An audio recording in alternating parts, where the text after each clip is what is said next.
അങ്ങനെ അഭിഷേകിന്റെ വീട്ടിൽ നിന്നും അഭിഷേകിന്റെ സഹോദരിയും അച്ഛനുമാണ് ബിഗ് ബോസ് ഹൗസിലേക്ക് വന്നത്. നമുക്ക് എല്ലാവർക്കും അറിയാം, അഭിഷേക് വന്നൊരു ദിവസം ഒരു തീപ്പൊരിയായിട്ടൊക്കെയാണ് വന്നത്. ഉളുപ്പുണ്ട് ജാസ്മിന് എന്ന് പറഞ്ഞായിരുന്നു തുടക്കം. അതോടെ മികച്ച പ്രേക്ഷക പിന്തുണയും അഭിഷേകിന് ലഭിച്ചിട്ടുണ്ട്.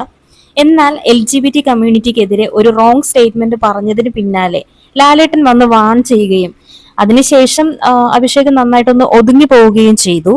നമുക്കറിയാം, ബിഗ് ബോസ് ഹൗസിൽ നിലനിൽക്കണമെങ്കിൽ ടാസ്കുകളിൽ മാത്രം മികച്ച ഒരു പെർഫോമൻസ് കാഴ്ചവെച്ചിട്ട് കാര്യമില്ല. വ്യക്തമായിട്ട് അവിടെയുള്ള കാര്യങ്ങളിൽ ഇടപെടുകയും അതുപോലെ അഭിപ്രായങ്ങൾ തുറന്നു പറയുകയും വേണം.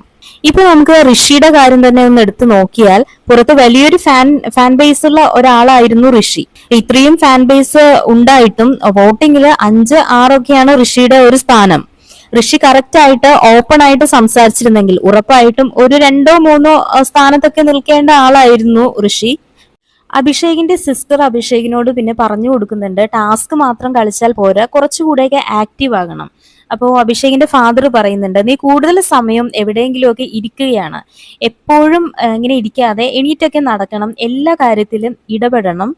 അങ്ങനെ അത്യാവശ്യത്തിന് വേണ്ട ക്ലൂസ് ഒക്കെ ഫാദറും സിസ്റ്ററും ചേർന്ന് അഭിഷേകിന് കൊടുക്കുന്നുണ്ട്. അപ്പൊ നമുക്കറിയാം, ഇത്തരം കാര്യങ്ങൾ ഓപ്പൺ ആയിട്ട് പറയുന്നതിൽ ഒത്തിരി ലിമിറ്റേഷൻസ് ഉണ്ട്.